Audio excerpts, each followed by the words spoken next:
Mesdames, Mesdemoiselles, Messieurs, encore une fois, bonjour. Merci de suivre votre émission Objection. Il est notre invité. Il raconte ses débuts en politique et expose sa vision. Démarche qui va au-delà des professions de foi. Le problème actuel du Sénégal repose sur son système. Démonstration à travers les lignes et chapitres contenus dans l'ouvrage intitulé Solutions. Solutions en quoi? Réponse tout au long de cette émission. Conviction forte, briser ce cycle d'échecs et de déception, car les solutions sont en chaque Sénégalais. S'y atteler dès maintenant, car trop de temps déjà perdu et le monde ne nous attend pas. Conviction forte, signée Ousmane Sonko. Notre invité prend date avec l'histoire. Déconstruire. Et oui, il y a un temps pour s'opposer et déconstruire, et un temps pour proposer un programme, décliner une vision. Ousmane Sonko, bonjour. C'est un immense plaisir de vous recevoir à l'émission Objection. Vous êtes le président de PASTEF, un parti de l'opposition. Merci d'avoir bien voulu accepter notre invitation. C'est moi qui vous remercie, Baye Omar, de nous inviter une fois de plus sur cette émission extrêmement relevée, en tout cas celle que je préfère, puisque ça permet en tout cas d'aborder des questions en profondeur et de manière très sérieuse. J'en profite pour saluer tous vos auditeurs, tous les auditeurs de Sud FM et particulièrement de cette émission, et souhaiter que les quelques minutes qu'on va passer ensemble vont nous permettre de mieux expliciter un certain nombre de choses à nos compatriotes. Oui, vous avez déclaré votre candidature, annoncé la candidature, celle de PASTEF en direction de la présidentielle de février 2019. Ousmane Sonko, vous l'avez dit dans l'ouvrage intitulé Solutions, il y a un temps pour s'opposer et déconstruire et un temps pour proposer un programme, décliner une vision. Lequel des temps vous êtes présentement? Oui, en vérité, les deux temps ne sont pas exclusifs, mais la place qu'occupe chacun des temps par rapport au moment où on intervient peut varier. Je vous donne un exemple très simple. Oui. Aujourd'hui, j'en profite pour dire au peuple sénégalais qu'il faut qu'il s'attende à des moments extrêmement difficiles à venir. Au moment où je vous parle, nous avons une situation qui fait que le prix du baril du pétrole est à $80. Oui. J'avais toujours dit qu'on nous parle de croissance que personne n'a vue, en tout cas de manière inclusive, mais que c'était lié à une conjoncture, ce n'était pas une croissance structurelle. Il aurait fallu que le prix du baril remonte, puisqu'il était descendu jusque vers les $30, pour qu'on se trouve dans des problèmes. Aujourd'hui, il est à $80. Le prix du carburant à la pompe fixé à $30 ne permet pas de soutenir la subvention. L'État ne peut plus. Et l'État n'a pas payé la compensation et étouffe la SAR, la Sénélec et les pétroliers. En quoi? Oui, si l'État ne paye pas la compensation, oui, la SAR et la Sénélec se retrouvent avec des problèmes de trésorerie. Ils ne parviennent plus à respecter eux également leurs engagements vis-à-vis des fournisseurs, par exemple. Ce qui fait qu'au moment où je vous parle, il y a un tanker qui mouille depuis des semaines au large des côtes sénégalaises, qui ne peut pas débarquer parce que la SAR ne peut pas respecter ses engagements et elle est obligée de payer des pénalités des surestaries extrêmement importantes. Donc tout le débat que vous entendez sur la crise énergétique, oui, depuis 2 jours la presse en parle, c'est une réalité et c'est malheureusement le peuple qui va souffrir et qui va supporter tout ça. Ça, quand je parle de temps de l'opposition, c'est continuer à voir ce qui ne marche pas dans le pays et à le dénoncer, et on le fera jusqu'au jour même du scrutin. Par contre, ce temps a pu occuper une place importante dans les 3 dernières années de notre action politique, parce que n'oubliez pas qu'on est dans le champ politique depuis à peine 4 ans. Mm-hmm. Donc les 3 premières années, voire même les 4, nous avons fait de l'opposition, à tel point que beaucoup de Sénégalais nous ont regardé beaucoup plus comme des lanceurs d'alerte ou des gens qui sont là pour dénoncer seulement, que des gens qui ont des propositions. Et c'est ce que j'explique dans le livre en disant que dans toutes les démocraties du monde, vous ne verrez jamais au premier jour d'un mandat ou dans la première année d'un mandat que l'opposition sorte des programmes pour dire voilà mon programme. Pendant ce temps-là, on s'oppose et on fait des propositions sectorielles, ce qu'on n'a pas manqué de faire.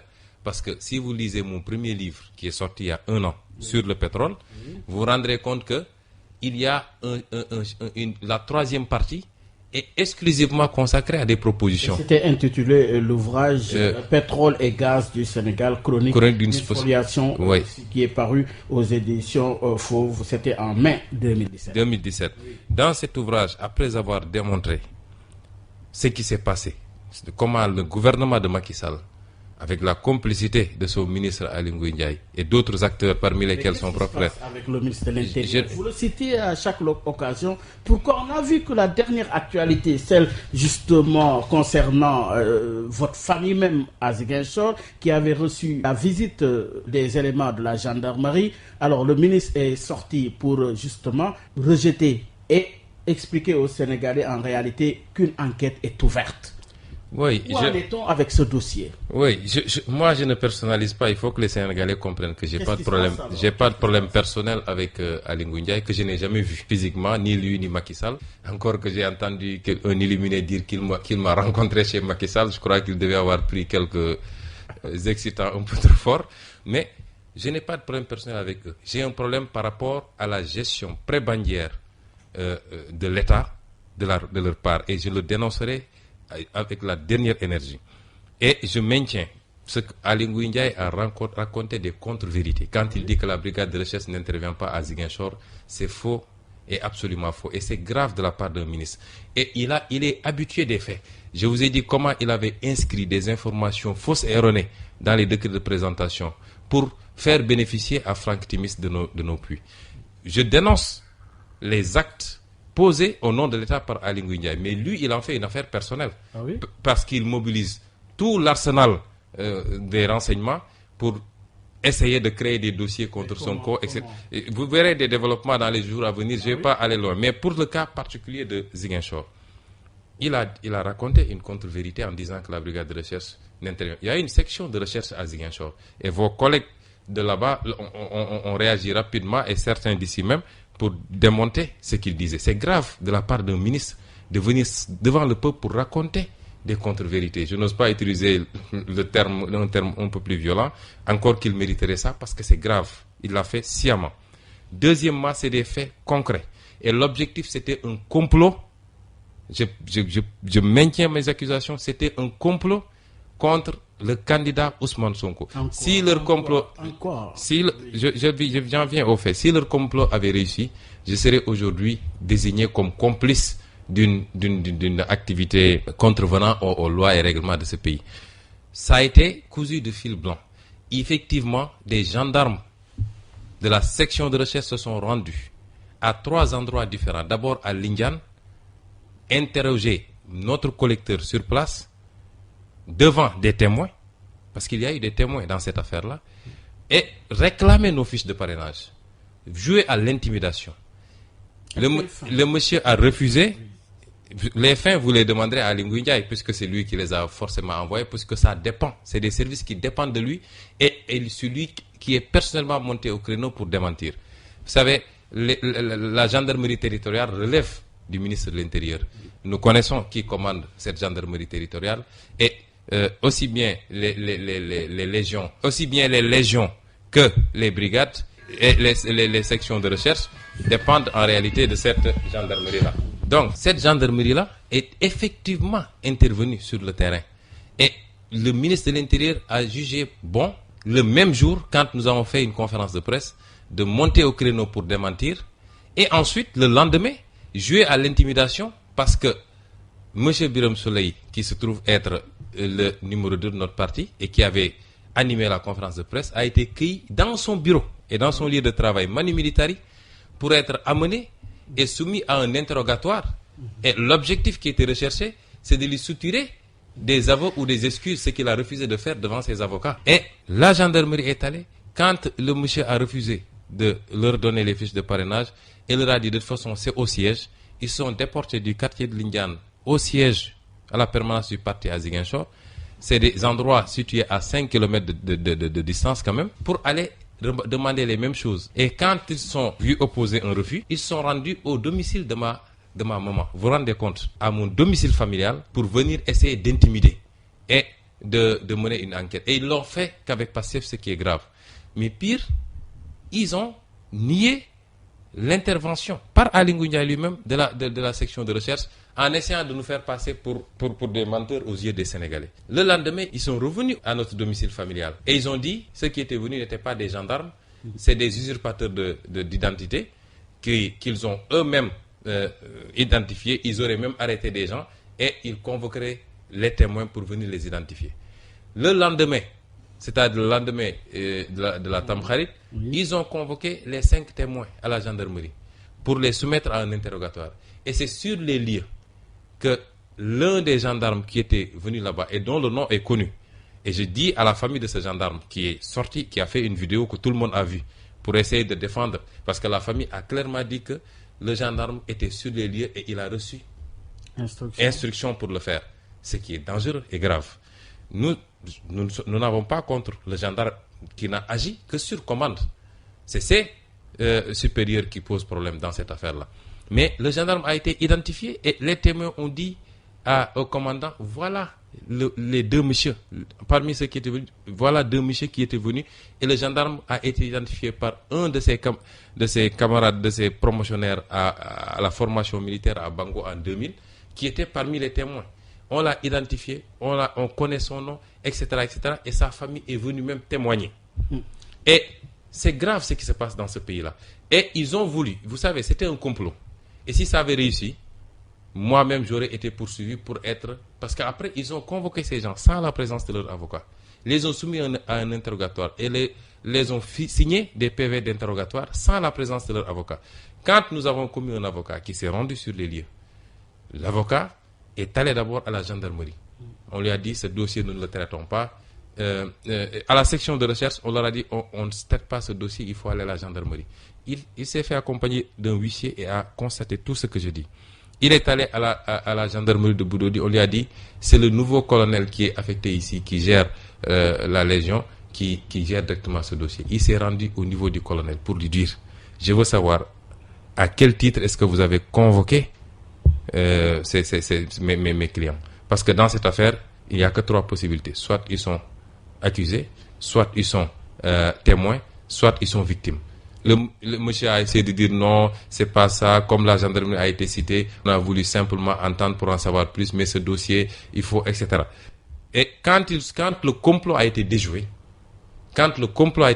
et quand nous avons anticipé pour communiquer, ils ont voulu étouffer cette affaire, mais ça ne se passera pas comme ça. Mais justement, parce que aujourd'hui, où en est-on avec l'enquête? Mais notre avocat est en train de faire ce qu'il faut, et dans les jours à venir, dans la semaine même... Ce qu'il faut, c'est-à-dire quoi concrètement? Je ne veux pas dévoiler la procédure, la stratégie qui est déroulée par les avocats. Mais il y aura des suites judiciaires, parce qu'on ne laissera pas passer. Et c'est très grave. Et j'interpelle la gendarmerie nationale, qui est un corps d'élite, qui doit rester un corps républicain. Ça ne sert à rien d'essayer de menacer les gens en disant qu'on a attenté à l'honneur de la gendarmerie. Dans cette affaire, la gendarmerie ne peut se crédibiliser qu'en faisant la lumière pour que les petits agents qui ont été envoyés sur place identifient leurs commanditaires et internes et politiques. Parce que c'est un dossier strictement politique.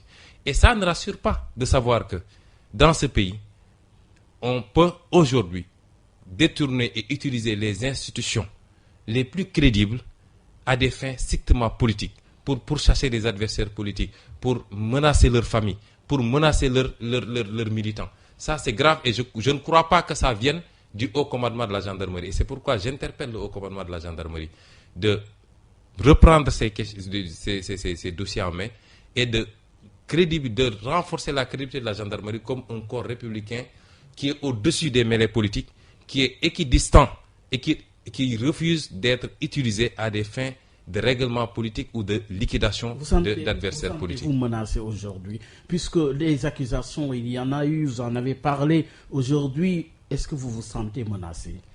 Bien, évidemment qu'on se sent menacé. Ça ne veut pas dire qu'on ait peur. En s'engageant dans cette affaire-là, on savait à quoi s'attendre. J'ai toujours dit, quand on démarrait notre action politique, je le disais tout le temps en réunion de bureau politique à nos collaborateurs, que nous avons choisi la voie la plus difficile, celle de s'attaquer au système lui-même. Et tous ceux qui ont eu à s'attaquer à des systèmes de prédation, à des systèmes pratiquement de criminalité financière, à des systèmes de domination des peuples, tous ceux qui ont eu à mener ces combats-là ont perdu leur travail, ont pu perdre leur travail, ont pu aller en prison, ont pu être exilés. C'est votre cas? Ouais, non, ça, je dis que c'est le niveau le plus faible, la radiation. On s'y attendait. Oui. Mais je dis, ça va de ça à la liquidation physique même. Ah oui? Et l'histoire de l'humanité, que ce soit l'histoire religieuse des prophètes, que ce soit l'histoire politique, mais vous avez vu vous-même, je ne vais pas citer même les cas de Gandhi, de Mandela, je ne me compare pas à ces gens-là, mais je dis, à chaque fois qu'on a voulu remettre en cause des systèmes particulièrement injustes, des systèmes de prédation, évidemment, le risque est très grand. Et en s'engageant sur cette voie en 2014 déjà, avec la création du parti, on le savait très bien. Et tout ce que vous voyez actuellement, cette hystérie nationale depuis le 16 septembre avec la sortie de notre ouvrage et la réussite du lancement, cette hystérie collective que vous voyez auprès d'un certain nombre de composantes du système, je précise, c'est les composantes du système qui sortent de toutes parts. Et comme je l'ai tout dit... Ce système même que vous avez décrit, Ousmane Sonko, dans l'ouvrage Solutions, c'est là où réside la vraie problématique aujourd'hui, casser ce système. Mais alors, Ousmane Sonko, dans l'ouvrage, vous l'avez dit, Ousmane Sonko gêne. Ousmane Sonko gêne, pourquoi et en quoi? C'est au-delà de Ousmane Sonko, c'est Pastef qui gêne. Mais au-delà de Pastef, ce qui est en train de se passer, c'est une prise de conscience à travers Ousmane extraordinaire. Sonko, oui, j'y reviens. Oui. Au-delà de Pastef, c'est une prise de conscience extraordinaire portée par les élites intellectuelles, par cette diaspora, par la diaspora, mais surtout par cette frange jeune qui commence à ouvrir les yeux, puisque c'est le discours qui manquait. Il fallait juste les aider à comprendre comment fonctionne le système. Et c'est en cela que nous gênons. Parce que, en réalité, le système, au début, ne s'est pas senti menacé. Mais j'ai cité la fameuse phrase prêtée à Gandhi, même si certains disent que ce n'est pas de Gandhi. Quand vous commencez des combats comme ça, au début, on vous méprise. À la limite, on rit de vous en disant que de toute façon, il n'ira nulle part. Ensuite, on commence à s'inquiéter. Ensuite, on vous combat. Et enfin, comme dit le prophète, et j'espère que nous y arriverons, enfin vous triomphez. Et j'espère que nous triompherons, non pas pour nous, mais pour ce pays, pour le Sénégal, qu'il faut impérativement sauver. Et en engageant ce combat-là, notre premier objectif, c'était pas d'être élu. Notre premier objectif, c'était d'aider les Sénégalais à ouvrir les yeux, à comprendre réellement pourquoi on en est là, pourquoi ça ne marche pas, pourquoi les régimes changent, mais que le mal reste profond. Et que la pauvreté, je crois qu'on est en train de réussir parce que j'ai l'habitude de dire que je suis un bon baromètre. Quand je sors, je vois la réaction des gens. Quand nous appelons, nous n'avons pas besoin de donner de l'argent ou de remplir des cartes et c'est des milliers de personnes qui se présentent. Et quand vous voyez à travers les réseaux sociaux, à travers beaucoup d'autres éléments, comment les jeunes sont en train de s'approprier de cette question. Et c'est ça qui crée cette panique que vous voyez au sein des tenants du pouvoir. Parce que je déconnecte deux choses. L'État et la République n'ont rien à voir avec les tenants du pouvoir. Souvent, on dit, on ne se bat pas contre un État. Nous, on ne se bat pas contre un État. L'État est impersonnel et l'État va continuer à exister après nous tous. On se bat contre un système et contre des tenants du pouvoir. Malheureusement, les mêmes tenants du pouvoir qui détournent tous les moyens de l'État. L'administration, la justice, les renseignements généraux, tous les moyens de l'État qui les détournent à des fins de combat politique. Et ça nous renforce dans une détermination particulièrement. Oui. C'est que même si ça doit nous coûter la vie, il faut impérativement que le Sénégal se débarrasse de ce système-là. Conviction, engagement, mais les accusations, avant d'entrer dans le fond justement de l'ouvrage Ousmane Sonko, on vous fait passer pour un wahhabite ou même un dangereux extrémiste. C'est toujours justement d'actualité, même justement à vos origines casamançaises, avec un lien justement avec le MFDC, le mouvement rebelle. Alors, les accusations, cette fois-ci, que dire? Le wahhabisme. Vous savez, êtes-vous wahhabite? vous savez, j'ai anticipé sur cette question-là dans le livre. Oui. Vous avez lu les passages. Évoqué dans le livre. Oui, j'avais anticipé parce que j'avais vu venir. Mais qu'est-ce qui fait qu'aujourd'hui... J'y viens. De toute façon, j'aimerais bien qu'on me définisse c'est quoi le wahhabisme d'ailleurs, parce que moi, je ne suis pas un arabisant ni un religieux.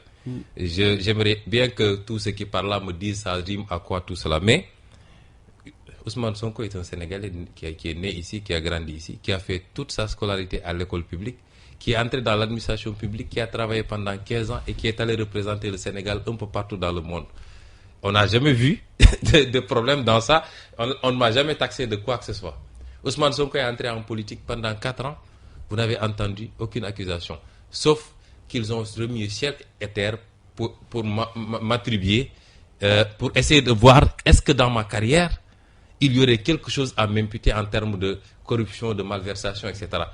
De guerre lasse, puisqu'ils n'ont trouvé rien, et de plus en plus, la candidature de Ousmane Sonko devient crédible aux yeux des Sénégalais, on sort des accusations de wahhabisme, d'appartenance au MFDC, etc.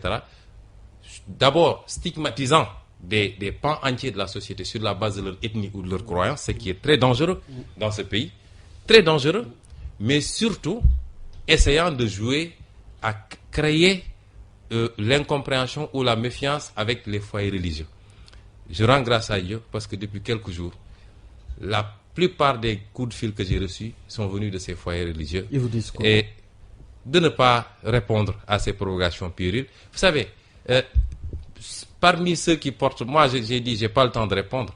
Parce qu'avec ces accusations, il y avait 2 objectifs qui sont recherchés. Lesquels? Le premier objectif, c'est ce que je viens de décrire, c'est de créer une incompréhension, un problème virtuel entre Ousmane Sonko et les foyers religieux. C'est peine perdue, parce que j'ai d'excellentes relations avec toutes les religions, d'abord, et avec tous les foyers religieux que je visite régulièrement, et je suis accueilli de manière qui me met même quelquefois mal à l'aise. Je suis accueilli comme il faut.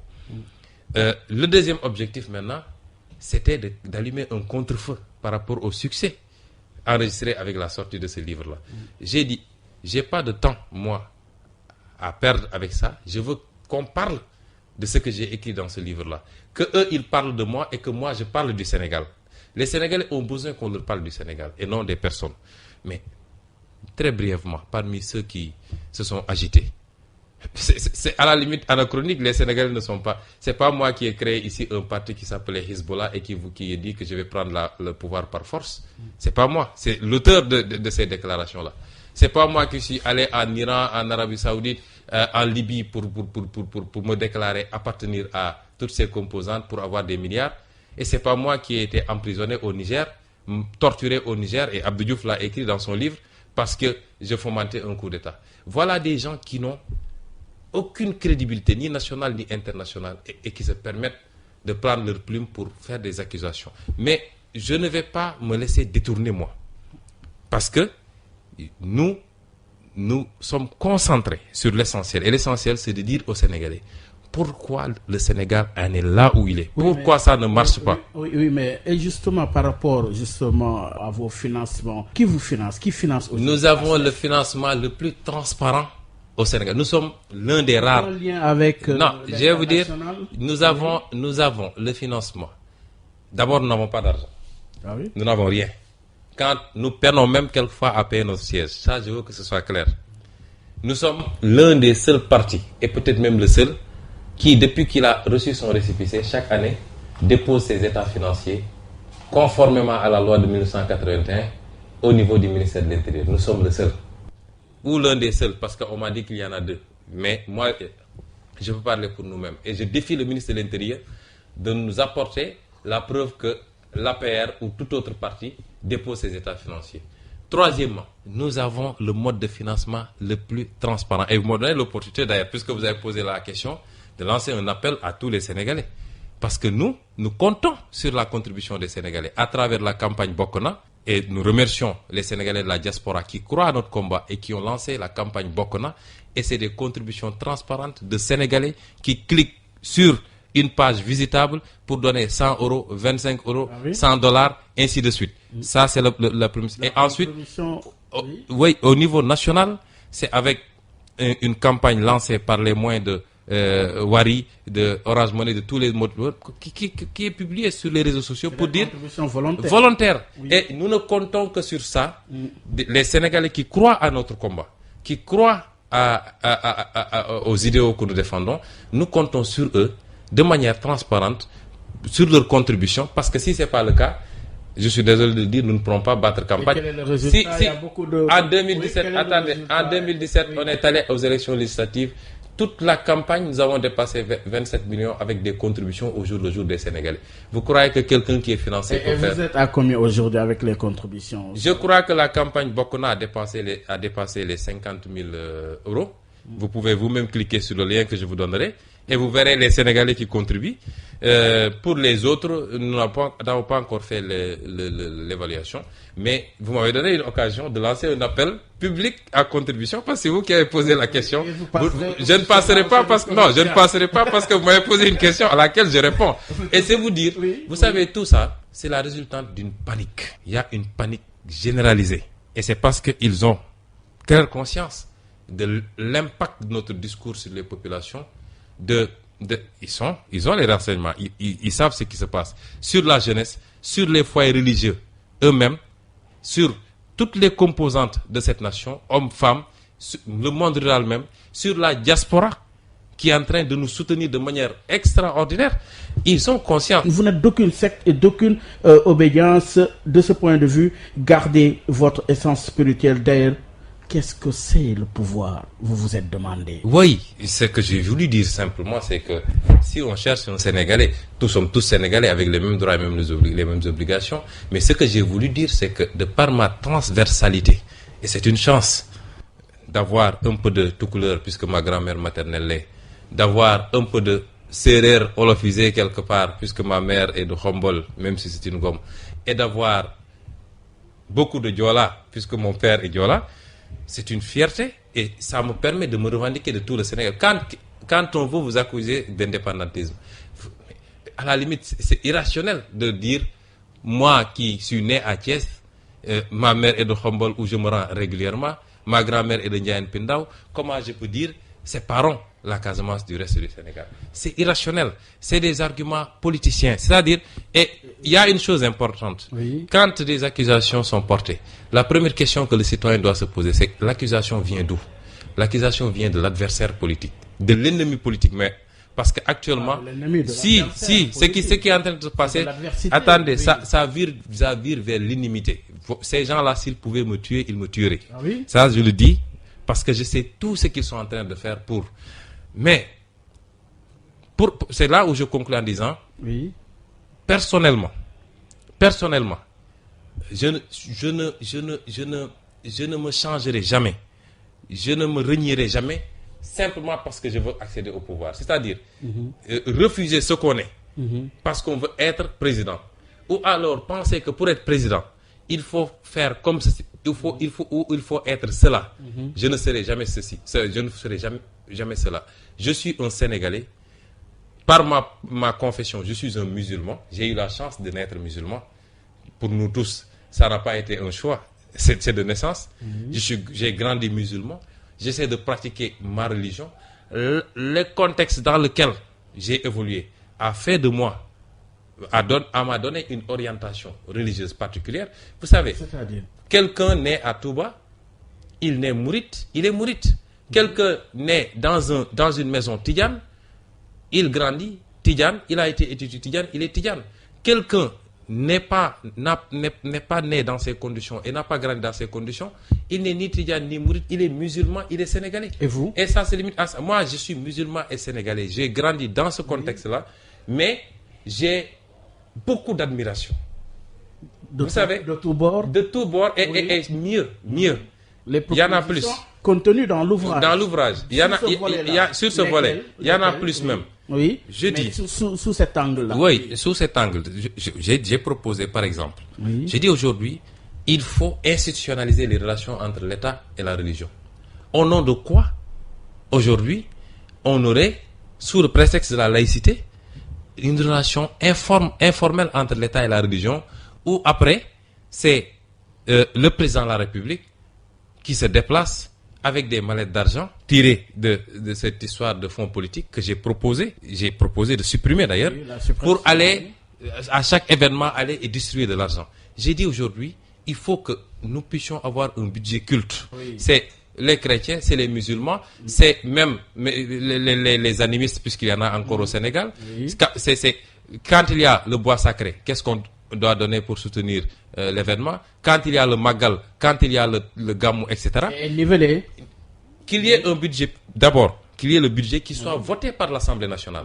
Ce sera voté par l'Assemblée nationale. Vous savez pourquoi? De tout le monde. Vous savez pourquoi? C'est important. Parce que la spiritualité est une demande autant que la santé, autant que l'éducation, autant que l'emploi, ainsi de suite.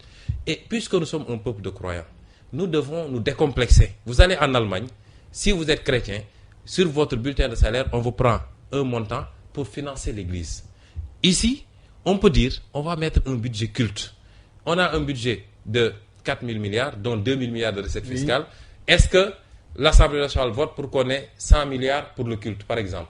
Ce budget-là va servir à rénover les mosquées, à en construire, à rénover les églises. Mais l'acte présent en construit. Attendez, je termine. Je vais en venir. Je vais en venir. Oui, c'est déjà une réalité. Je vais en venir. Oui. À rénover, à construire, à financer les grandes activités religieuses, que ce soit le Magal, que ce soit le Gamou, que ce soit Popongine, etc. Ça doit servir également à financer l'enseignement religieux et l'encadrer.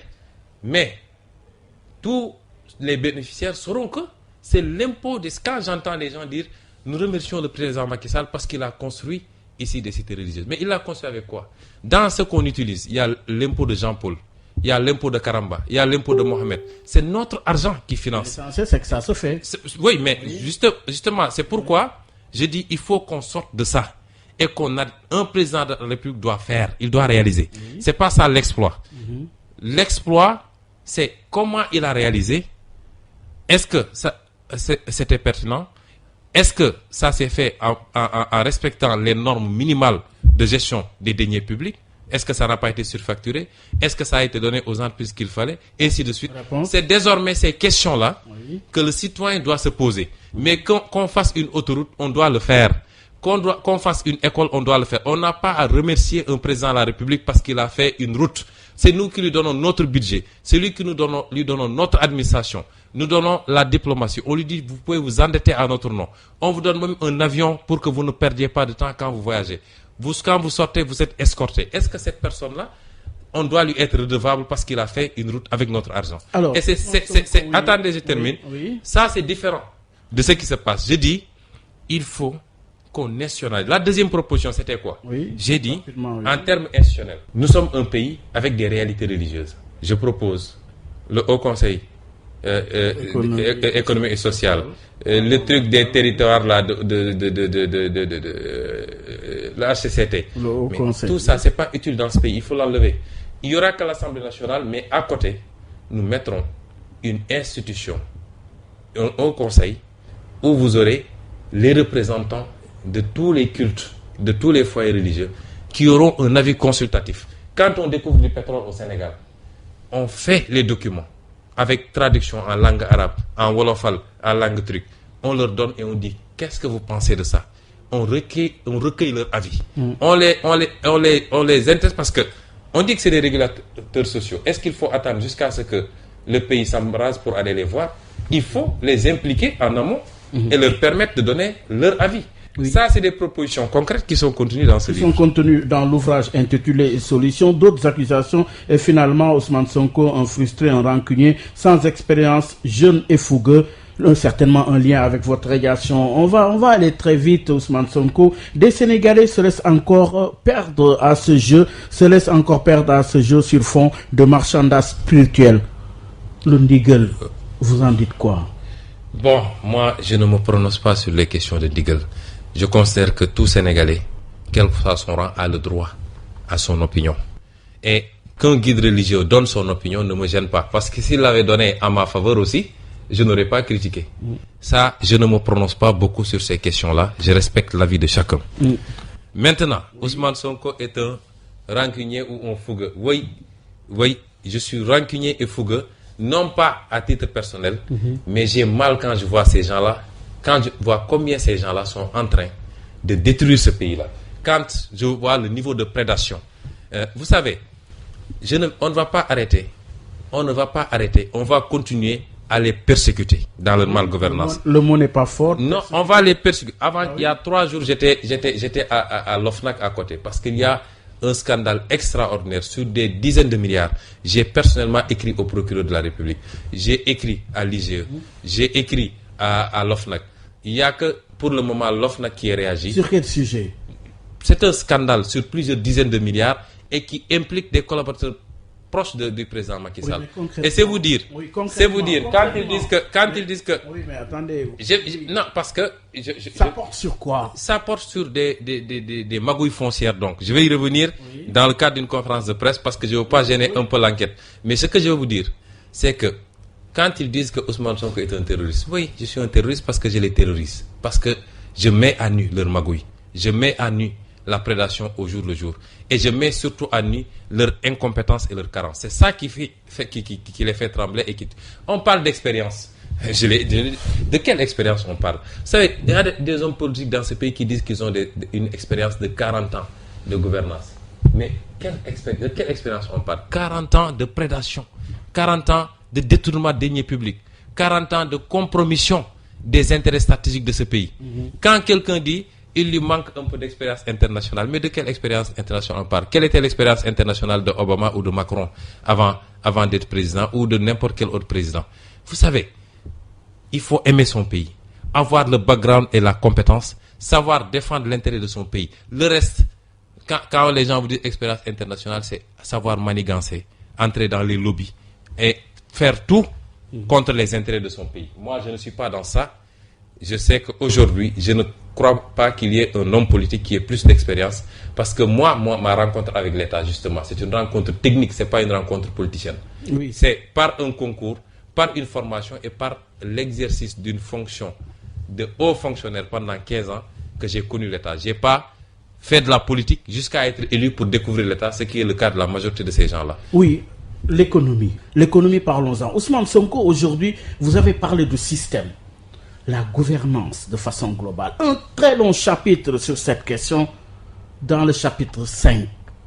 De ce point de vue, que devons-nous retenir sous ce chapitre de gouvernance? Vous avez parlé de produire par et pour nous et viser le monde.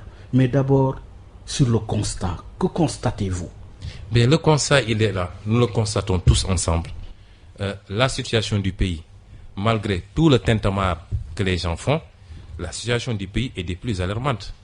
Vous voyez, nous sommes un pays classé parmi les 15 derniers, les 25 plus pauvres au monde en termes d'indice de développement humain.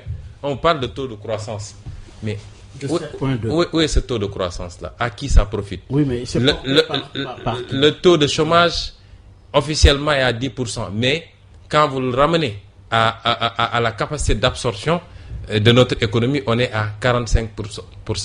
Donc on peut dire qu'on a un taux de chômage qui dépasse les 55% en réalité. Parce qu'il y a beaucoup de choses qui s'apparentent à du travail qui n'en sont pas. Vous avez un niveau de pauvreté extraordinaire. Vous avez un taux d'endettement. Vous avez une corruption galopante. Il suffit de voir les rapports de l'IGE, de la Cour des comptes, etc., etc. Vous avez un problème. Vous n'avez pas de tissu industriel. Et personne ne peut développer un pays sans tissu industriel. Le problème de l'eau. L'agriculture est par terre. Complètement par terre. Et vous voyez tous les problèmes auxquels sont confrontés nos agriculteurs, ce qui justifie l'exode rural. Voilà le tableau. Et il est encore beaucoup plus long. Donc, nous avons dit, après le diagnostic, nous avons fait une proposition de modèle économique. Oui, le modèle. Le modèle économique. Sur quoi réside ce modèle? Nous avons dit que le modèle économique est axé sur une politique d'industrialisation d'abord. Parce que sans industrie, vous ne créez pas de valeur ajoutée. Sans industrie, vous ne créez pas d'emploi. L'industrie vous permet de ne pas exporter des produits bruts sans transformation, donc sans valeur ajoutée, et donc qui vont avoir un faible apport en devises. Qu'est-ce que le Sénégal exporte aujourd'hui? On exporte du poisson frais, non transformé. On exporte de l'or brut. On exporte des produits horticoles. Est-ce que vous croyez que c'est normal que le Sénégal exporte des mangues en Arabie Saoudite ou aux Émirats Arabes Unis qui n'en produisent pas et qui, eux, transforment, mettent en pot, en bouteille et reviennent nous vendre ça sous forme de canettes? Si vous n'avez pas d'industrie, c'est-à-dire ce qu'on appelle la détérioration des termes de l'échange, ou etc. C'est venu de ça. Donc, le modèle va être axé fondamentalement sur une politique industrielle avec des cibles.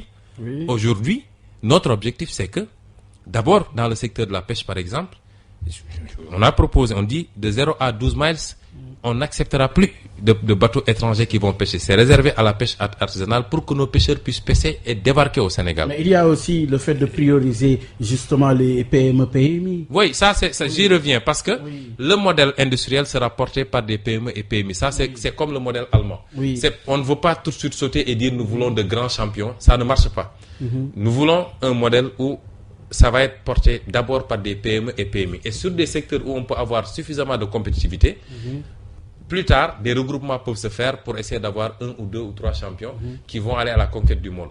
Mais aujourd'hui, le modèle va être porté par ces PMI et PMI qui bénéficieront d'accompagnement, notamment avec un cadre fiscal qui leur permet d'évoluer, mais également nous travaillerons à créer un mode de financement pour que les entreprises accèdent au financement dans les meilleures conditions et puissent travailler. Mais prioritairement, je vous ai dit, ce qui va porter ce modèle-là, c'est qu'il faut que le secteur primaire marche, il faut que notre pêche marche, et donc le pillage qui est en train de se faire sur nos océans, il faut que ça cesse. Il faut qu'on débarque sur nos côtes et que sur tout le littoral du Cap Skirring à Saint-Louis, nous puissions avoir des usines de transformation qui vont créer des emplois, transformer, créer de la valeur ajoutée et faire rentrer des devises. Il faut aujourd'hui, j'y reviens, il faut aujourd'hui que l'agriculture, sur l'agriculture, il faut aujourd'hui que sur l'agriculture, nous puissions avoir, mais vous croyez que c'est normal que notre arachide, nous ne puissions pas, vous savez que l'arachide est un produit qui nous permet de faire tout ce qu'on veut. La coque d'arachide, la fan d'arachide, la graine, aussi bien l'arachide de bouche que l'huile qui est l'une des huiles les plus prisées pour les longues cuissons. Et nous ne pouvons pas transformer. Vous croyez que c'est normal que notre arachide soit vendu à des Chinois et des Vietnamiens pour sortir du pays brut comme ça? C'est inadmissible. Et si nos secteurs marchent, l'agriculture, si ça marche, et ça suppose qu'on règle le problème de l'accès à l'eau, on ne peut pas continuer à faire de l'agriculture uniquement de saison, pendant la saison sèche. L'accès à l'eau, c'est là où j'ai proposé le problème. Reprendre les programmes de captage avec les bassins, mais aussi la revitalisation des vallées fossiles. Tous les gouvernements ont reculé. Même ce gouvernement, pourtant, lors de la déclaration de politique générale du premier gouvernement d'Abdoul Mbaye, il s'était engagé à ça. Mais il cède face aux réticences de la Mauritanie. Or, nous faisons partie d'une organisation qui s'appelle OMVG et qui a dit que jusqu'à un certain seuil technique, nous pouvons prélever sur le fleuve Sénégal, surtout en période de crue, parce que les eaux vont se déverser dans l'océan, alors que ces eaux-là, on en avait besoin pour irriguer et truc. Comme on ne parle pas de bon voisinage, ça c'était mon problème. Même quand on discutait à l'Assemblée nationale du partage du gaz, je disais aux gens, arrêtez votre fumisterie. C'est comme ça qu'on avait fait pour que Senghor cède notre rive gauche à la Mauritanie. Si nos pêcheurs traversent pour aller en Mauritanie pêcher, ils sont emprisonnés et quelquefois même abattus. Et l'autre rive. Et vous voulez, nous, sur nos propres capacités, nous cédions à la Mauritanie au nom du bon voisinage. Et c'est ces questions-là qu'il faut aujourd'hui aborder avec courage, parce que si on règle la question de l'eau, le reste, c'est des questions techniques, de qualité de semences, de distribution des semences à temps, de matériel de trucs. Nous pouvons aller rapidement à des taux de rendement que j'ai proposé ici. Oui, dans cet ordre géopolitique, justement, tout ceci n'est possible qu'avec l'expression du rejet catégorique de l'accord de partenariat économique. Vous avez évoqué les APE avec l'Union européenne sous sa forme actuelle, et particulièrement pour les pays les moins avancés, les PMA, comme le Sénégal, ne cadre pas avec nos impératifs. Des impératifs de développement. Pour retenir quoi, finalement? Oui, ça c'est les symboles de domination. C'est le franc CFA, et j'ai pris des positions que j'assume.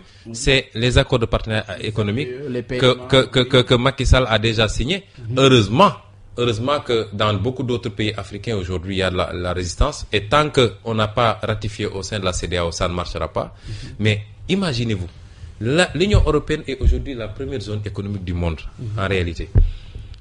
La zone CEDEAO est l'une des dernières zones économiques du monde. Est-ce que vous pensez qu'entre ces deux zones économiques, on peut faire un accord de libre-échange, ouvrir nos frontières? Pensez-vous que l'agriculteur sénégalais, l'industriel sénégalais, l'artisan sénégalais peut compétir avec l'artisan allemand ou l'industriel italien ou l'agriculteur français. C'est pas possible. Et c'est inadmissible. Et il y a des clauses particulièrement dangereuses. Par exemple, la clause de la nation la plus favorisée, qui va nous imposer. À chaque fois qu'on discutera avec un autre partenaire et qu'on lui accorde un avantage, il faut immédiatement qu'on l'accorde également à l'Union européenne. Il y a le PAPED, le programme pour le développement, qui va être assujetti à des conditions et qui va permettre à l'Union européenne de nous imposer son dictat avant de décaisser, parce qu'on va perdre des recettes fiscales, notamment les droits de douane. L'Union européenne dit, je vais faire une compensation, mais sous condition que vous fassiez des réformes. L'Union européenne va venir nous dire, votre législation du travail là n'est pas bonne. Il faut qu'elle soit plus flexible. Demain, on va nous dire, tel type d'impôt, c'est pas bon pour l'entreprise et pour nos investisseurs, il faut l'enlever. Ça, c'est les moyens de domination qu'on continue à exercer sur nous, à côté, maintenant, de la monnaie, qui nous écrase et qui ne nous permettra jamais d'être compétitifs et de nous développer, ce franc CFA-là. Oui. Et enfin, des instruments de domination que nous ne voyons pas. C'est-à-dire cette pression qu'on fait sur nos pseudo-présidents qui se courbent l'échine devant certaines puissances. Voyez comment il y a eu l'intrusion de Total dans notre pétrole. Il y a eu d'abord une visite d'un Premier ministre qui dit que la France réclame sa part dans le pétrole sénégalais, alors que la France n'avait pas cru au pétrole sénégalais et s'était désengagé depuis les années 79. Et immédiatement, on fait ce qu'on fait pour donner la part du lion, pour tailler la part du lion. Ça, c'est des questions de souveraineté qu'il faudra que nous attaquions. Il faut que nous nous assumions et que nous reprenions notre destin en main, que nous puissions avoir le droit de choisir par nous et pour nous, oui. Même si on se trompe, mais qu'on se trompe parce que nous avons choisi et non pas parce qu'on nous impose. Sous cet angle-là, Ousmane Sonko reprendra toutes ces licences qui ont été octroyées. Prenez le pétrole. Oui. Prenez le pétrole, le gaz, le zircon et l'or. Vous savez aujourd'hui qu'on y gagne pratiquement absolument rien.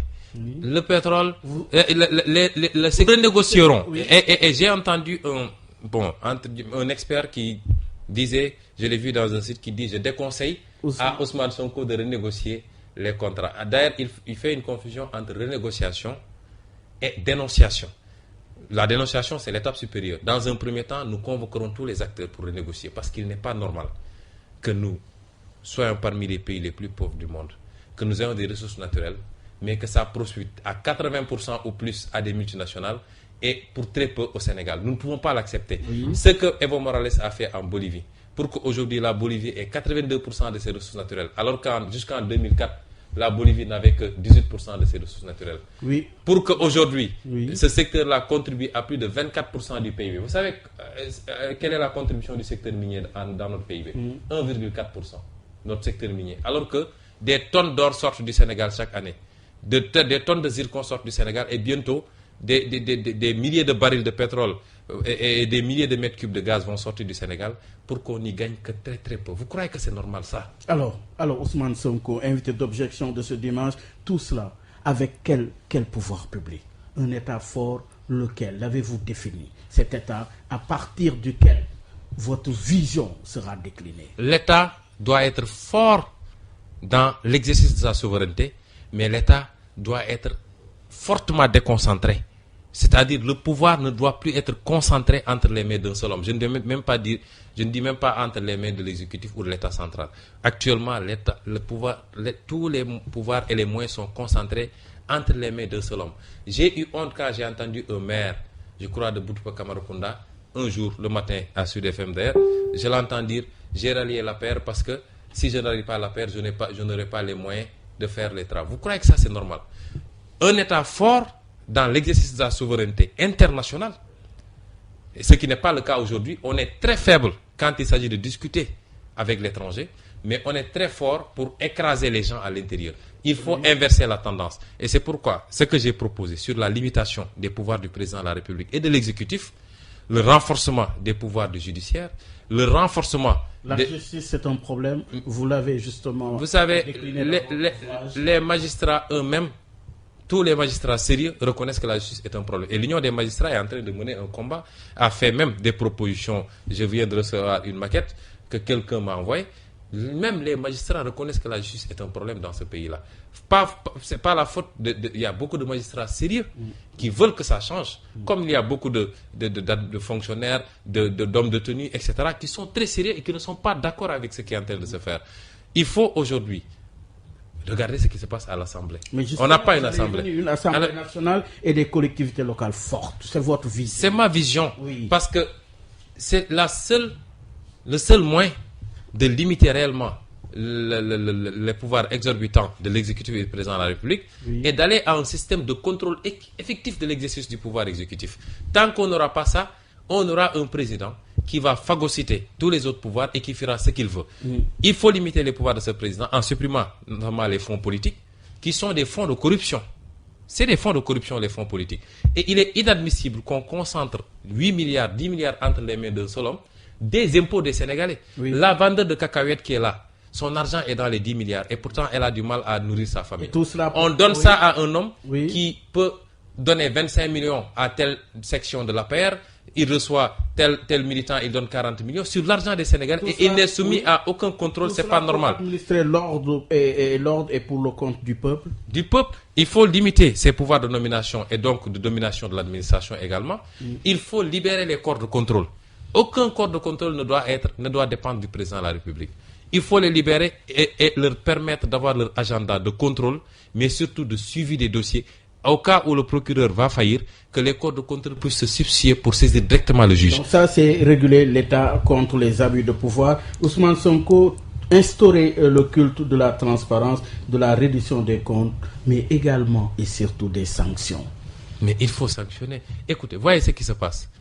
Tous ces, excusez-moi du terme, quand je parle de certaines choses, je ne peux pas me retenir, mais tous ces petits triangles autour de la galaxie du président de la République, épinglés par des rapports. J'ai entendu l'autre jour le directeur du COUD parler de moi, ça m'a fait ricaner. Quelqu'un qui est épinglé par un rapport de l'OFNAC, qui demande à ce qu'il soit relevé tout de suite et traduit devant les tribunaux. Vous voyez ça? Et ce monsieur-là, aujourd'hui, se permet de se prononcer sur la marche du pays. C'est extrêmement grave. Et c'est vous dire, ce niveau d'impunité qu'on a atteint, il y a tellement de gens autour du président de la République qui sont épinglés par des rapports. Et c'est des milliards, des dizaines de milliards. Vous savez, Khalifa Sall, la cabale, je l'appelle comme ça, contre Khalifa Sall, avec tout le tintamarre, on nous parle d'un montant de 1,7 milliard. Mais je vous parle ici de dizaines de milliards qui sont en jeu.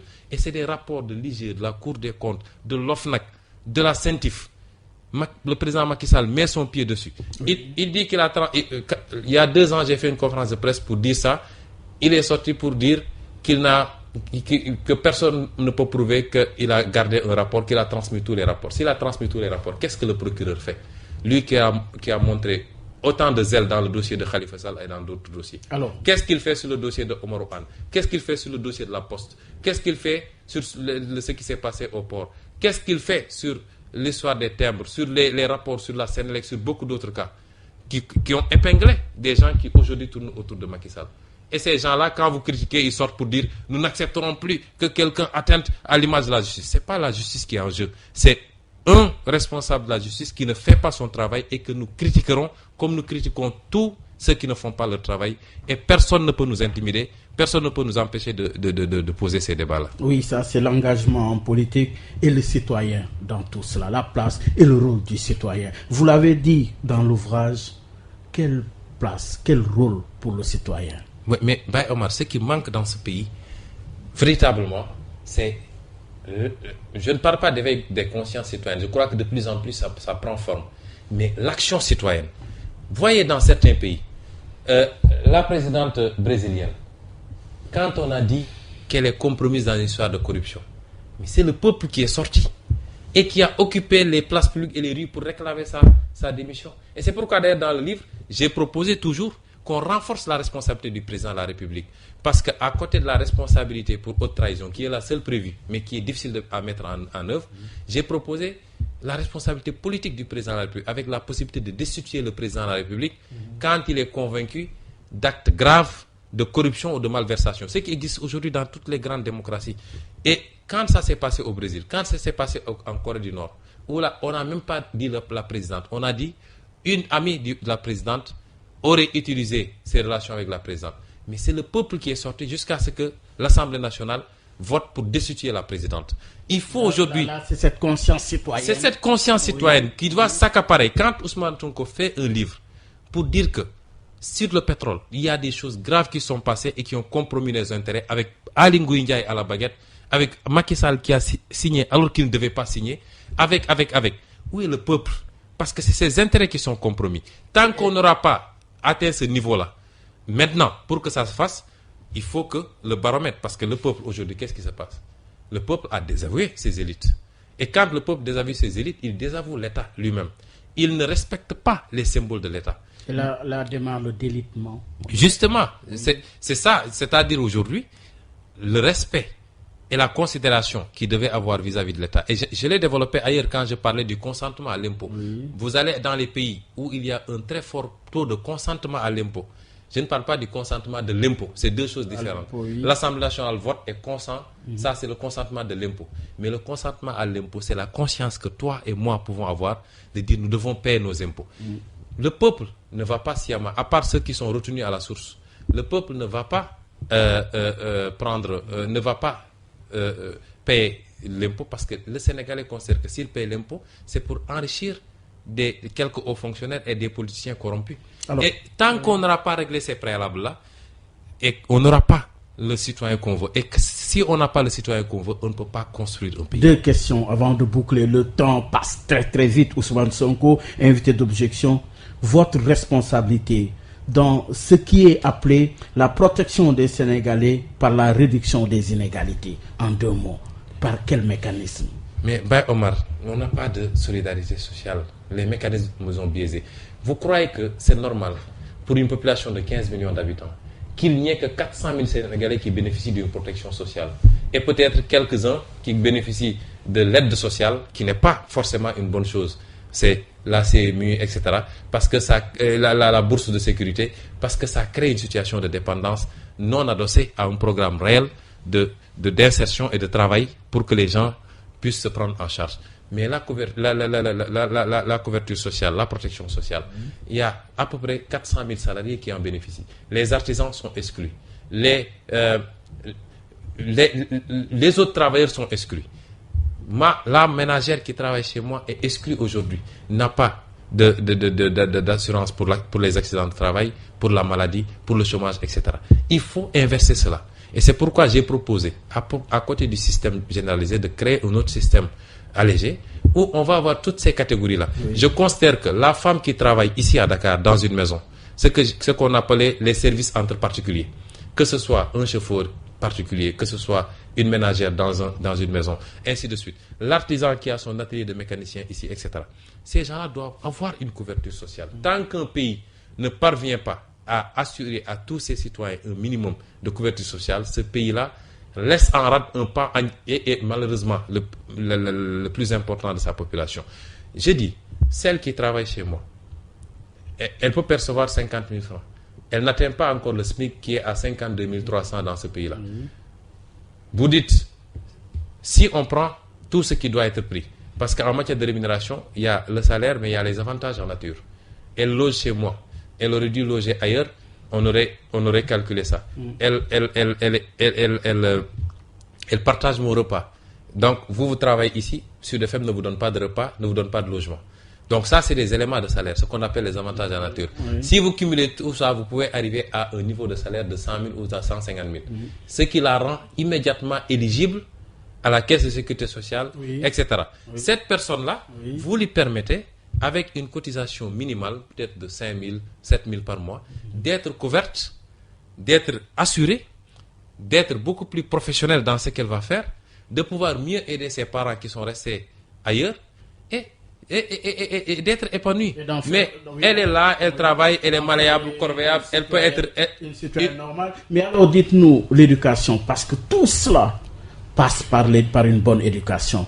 On est justement dans le contexte de la rentrée des classes. Ousmane Sonko, l'éducation occupe-t-elle une place dans votre vision, mais également pour quel programme? Oui, vous avez vu que j'ai consacré deux passages à l'éducation. Oui. Le premier passage, c'est le rôle de l'éducation dans la construction du développement globalement. Et le second passage, un peu plus tard, c'est le rôle de l'éducation comme instrument de socialisation et d'égalisation des chances. Et c'est extrêmement important. Je vais développer le second aspect, c'est que c'est l'éducation qui nous permet d'être tous des citoyens égaux. C'est l'éducation qui permet au fils du paysan de Fongolémi d'avoir les mêmes chances qu'au fils de l'aristocrate d'un quartier huppé de Dakar. Et c'est cette éducation qui a permis les 4 présidents qu'on a déjà eus, il n'y en a aucun qui soit à ma connaissance un fils de nanti. Moi, je ne suis pas fils de nanti. C'est parce qu'on a eu une école publique de qualité que j'appelle l'école de l'égalité des chances. C'est l'éducation qui doit permettre également de régler les questions d'égalité genre. Aujourd'hui, et je l'ai proposé dans le livre, oui, il faut que la famille, mais il faut que les femmes, parce qu'on parle beaucoup d'inégalité et d'injustice vis-à-vis des femmes, mais il faut qu'on puisse maintenir les femmes le plus longtemps possible à l'école, surtout dans les milieux ruraux. La scolarisation des femmes, ainsi de suite. J'ai développé sur d'autres aspects, notamment l'accès à la terre, la réforme agraire que je propose, et comment faire pour que les femmes puissent en bénéficier. Mais pour revenir à l'éducation, ça c'est le premier facteur de l'éducation. C'est elle qui nous donne les mêmes chances, tous en tant que Sénégalais, indépendamment de notre ethnie, de notre race, de notre religion, ainsi de suite. Mais au niveau du développement également, nous avons un problème. J'ai démontré qu'aujourd'hui, quand on parle de compétitivité, est-ce que nous avons, nous, ce qu'il faut? Nous avons des travailleurs qui réclament des salaires assez élevés. Mais c'est parce que le coût de la vie est élevé. Quand vous comparez le niveau de salaire moyen au Sénégal par rapport à certains pays asiatiques où ça pouvait être entre 50 et 100 $, vous voyez qu'il n'y a pas photo. Et c'est des éléments de compétitivité. Mais à côté de ça, nous nous rendons compte que nous avons un problème de qualification de cette même main-d'œuvre qui réclame des salaires élevés. Et ça, c'est l'éducation qui permet de rattraper. Il était à l'université, justement, la semaine dernière. Il a rendu visite aux étudiants. Oui, justement, cette question aussi, l'actuel président la prend en charge également. J'aimerais bien savoir comment. Moi, ce que je vois, c'est qu'on répond au problème de l'éducation par la construction d'infrastructures qui ne parviennent même pas à avancer parce qu'on a posé la première pierre à l'université du Saloum depuis 3 ans ou 4 ans. Ça n'avance pas, tous les délais sont passés. C'est la même chose pour l'université Amadou Mahtar Mbow. Et pendant ce temps, on a des problèmes de fond sur la pédagogie. Quel type d'enseignement voulons-nous continuer à donner à nos étudiants? Est-ce que nous allons avoir un enseignement généraliste qui forme beaucoup de littéraires et très peu de scientifiques? Ces questions-là, on ne les aborde pas. Donc, l'éducation, c'est la pédagogie, c'est le social et c'est les infrastructures. La pédagogie a un problème et on ne l'a pas réglé. Le social a un problème et les grèves récurrentes et des étudiants pour leur bourse et des enseignants par rapport à leur rémunération est un autre élément qui montre que le social a un problème. Et enfin, l'infrastructurel, vous voyez que on a un sérieux problème. Les universités sont en train d'exploser. Entre l'offre et la demande. Entre l'offre et la demande. Oui. Et donc, si vous me dites que le président prend à bras le corps, j'aimerais bien voir. Moi, je donne des faits concrets, et j'aimerais bien voir quelle solution extraordinaire a été proposée et quel est le résultat concrètement sur le terrain, puisque pas plus tard que cette année, il y a eu mort d'étudiants pour réclamer des bourses. Vous croyez que c'est normal aujourd'hui, au XXIe siècle, qu'au Sénégal, on en soit encore à ça? On termine par la politique. PASTEF est dans l'opposition. Vous êtes en train justement de collecter les signatures. C'est le parrainage en perspective de la présidentielle. Où en est PASTEF et l'opposition sénégalaise dans le cadre justement de la coalition? On parle de mobilisation sur la question électorale. Le mot de la fin, Ousmane Sonko. PASTEF dans l'opposition, PASTEF et la présidentielle. La présidentielle, vous savez, le président Macky Sall, de manière unilatérale, a introduit un échelon supplémentaire avec son parrainage. Vous savez, maintenant, on est à l'étape de la candidature à la candidature de la candidature. Oui. Parce que quand vous aurez réglé votre parrainage, vous serez candidat à la candidature. Et avec PASTEF, la question... Ça se passe très bien, on rend grâce à Dieu. Oui. Et les Sénégalais ont répondu massivement et viennent spontanément eux-mêmes vers nous pour faire le parrainage. Le parrainage ne sera pas un problème. Si ceux qui l'ont instauré avaient pensé qu'après avoir bloqué la candidature de Karim et celle de Macky, celle de Khalifa, on pouvait nous bloquer par le parrainage, ils sont fourrés le droit dans l'œil parce que par la grâce de Dieu, on fera l'un des meilleurs parrainages. Ça, c'est pas un problème. Mais je dis, après, quand vous aurez vos trucs, vous serez candidat à la candidature. Donc, actuellement, on est au 3e échelon. L'opposition évidemment, a intérêt à mener la bataille, malgré peut-être que c'est assez décousu pour le moment. Mais moi, ma conviction, c'est que Macky et son régime vont tout faire pour faire un passage en force.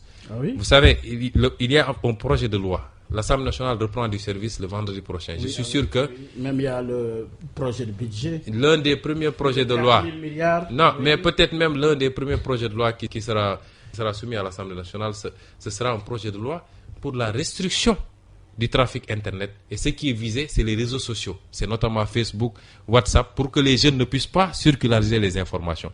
Et l'article 27 de ce projet de loi est particulièrement liberticide, parce que c'est un article qui permet au gouvernement, en passant par les opérateurs, selon ses desiderata, de demander la restriction du trafic sur tel ou tel type d'utilisation des réseaux sociaux. Ça, c'est extrêmement grave et le peuple ne doit pas l'accepter.